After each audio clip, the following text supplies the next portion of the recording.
Hello friends, welcome back to my channel. मैं हूं love Kumar. पिछले कुछ दिनों से एक शब्द जो अब तक आप कई बार सुन चुके होंगे, पेगासस। ये हैकिंग की दुनिया का इतना बड़ा हथियार है कि जब से दुनिया भर के 17 मीडिया संस्थानों ने इससे जुड़ी रिपोर्ट छापी है, उसके बाद भारत सरकार भी पूरी तरह से घिर गई है। हर कोई ये सवाल पूछ रहा है कि क्या भारत सरकार ने पेगासस का इस्तेमाल करके लोगों की जासूसी की है, क्या उनकी निजता का उल्लंघन किया है। तो चलिए इस वीडियो में जानते हैं क्या है पेगासस, ये कैसे काम करता है और क्या भारत सरकार ने हजारों करोड़ों रुपए खर्च करके पत्रकारों और अपने राजनीतिक प्रतिद्वंदियों को निशाना बनाया है। तो आइए सबसे पहले ये जानते हैं कि कैसे सामने आया पेगासस प्रोजेक्ट। फ्रांस की एक नॉन प्रॉफिट संस्था है फॉरबिडन स्टोरीज और एक इंटरनेशनल एनजीओ है एमनेस्टी इंटरनेशनल। इन दोनों संस्थाओं के हाथ 50,000 फ़ोन नंबर्स की एक लिस्ट लगी, जिसके बारे में ये दावा किया गया है कि ये सभी फ़ोन नंबर्स पेगासस स्पाईवेयर के जरिए हैक किए गए। इसके बाद इन दोनों संस्थानों ने इस लिस्ट को दुनिया भर के और 16 मीडिया संस्थानों के साथ शेयर किया, जिसके बाद कई हफ्तों तक इसकी जांच पड़ताल की गई और इस पड़ताल को नाम दिया गया पेगासस प्रोजेक्ट। इसकी जांच पड़ताल के बाद यह खुलासा हुआ कि अलग अलग देशों की सरकारों ने पत्रकारों, विपक्षी नेताओं, बिजनेसमैन, सामाजिक कार्यकर्ताओं, वकीलों और वैज्ञानिकों समेत कई लोगों की जासूसी कर रही हैं और इसमें भारत का भी नाम है। भारत में यह रिपोर्ट द वायर में छपा। द वायर का दावा है कि पेगासस स्पाईवेयर के जरिए भारत में कई प्रतिष्ठित पदों पर बैठे लोगों का फोन हैक किया गया।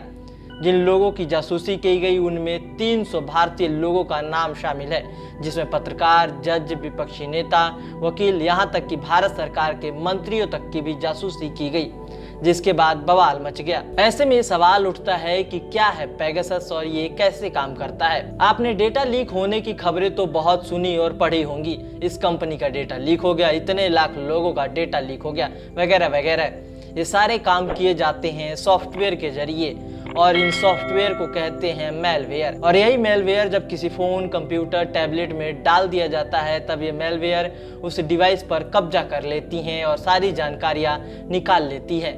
मतलब आपके किससे बात हुई, क्या बात हुई, कौन सा मैसेज आया, यहाँ तक कि जब आप अपना फोन नहीं भी चला रहे होते हैं तब भी ये आपके फोन का कैमरा और माइक्रोफोन ऑन करके सब कुछ सुन और देख सकती हैं।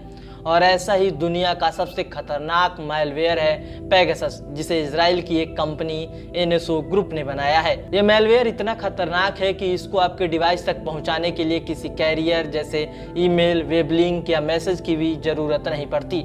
सिर्फ एक मिस्ड कॉल और आपके फोन में पेगासस एक्टिव।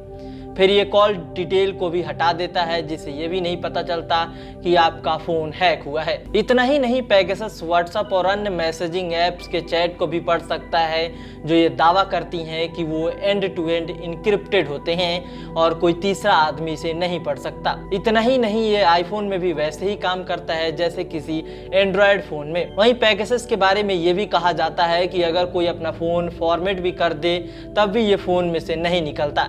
इसका मतलब ये हुआ कि अगर किसी ने आपके फोन में पेगासस पहुंचा दिया तो आपको अपने फोन से ही पीछा छुड़ाना होगा, आप पेगासस से पीछा नहीं छुड़ा सकते। लेकिन पेगासस का इस्तेमाल ऐसे ही हर कोई नहीं कर सकता। इस स्पाईवेयर को बनाने वाली कंपनी एनएसओ ग्रुप ये दावा करती है कि सिर्फ सरकारें और सरकारी एजेंसियां ही इसका इस्तेमाल कर सकती हैं और किसी भी क्लाइंट को पेगासस बेचने से पहले एनएसओ ग्रुप को इजराइल के रक्षा मंत्रालय से अनुमति लेनी पड़ती है, ठीक किसी रक्षा सौदे की तरह, ताकि ये किसी गलत हाथों में ना जा सके। एनएसओ ग्रुप का कहना है कि इसे इस्तेमाल करने वालों में 51% सरकारी खुफिया एजेंसियां हैं, 38% कानून लागू करवाने वाली एजेंसियां, जबकि 11% सेनाएं हैं। जिसके बाद ये सवाल उठता है कि अगर पेगासस को कोई आम आदमी या कोई प्राइवेट कंपनी नहीं खरीद सकती तो क्या इसे भारत सरकार ने खरीदा और फिर अपने लोगों पर इसके जरिए निगरानी की। वहीं जैसे ही दुनिया भर के 17 मीडिया संस्थानों ने पेगासस प्रोजेक्ट नाम से रिपोर्ट छापी, इसके बाद संसद में भी हंगामा हुआ तो आईटी मिनिस्टर अश्विनी वैष्णव ने 19 जुलाई को लोकसभा में बयान दिया कि फोन टैपिंग से जासूसी के आरोप गलत है।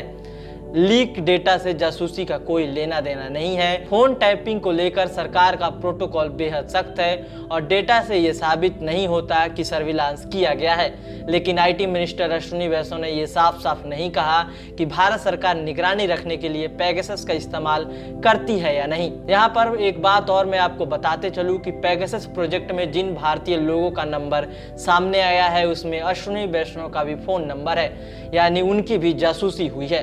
तो फिलहाल इस वीडियो में इतना ही। आप इस पूरे मामले पर क्या सोचते हैं कमेंट करके जरूर बताइए, और आपको ये वीडियो कैसा लगा इसके बारे में भी जरूर बताइए। अगर वीडियो अच्छा लगा तो इसे लाइक करें और शेयर करें। साथ ही ऐसी वीडियो देखने के लिए मेरे चैनल को भी जरूर सब्सक्राइब कर लें। जय हिंद, जय भारत।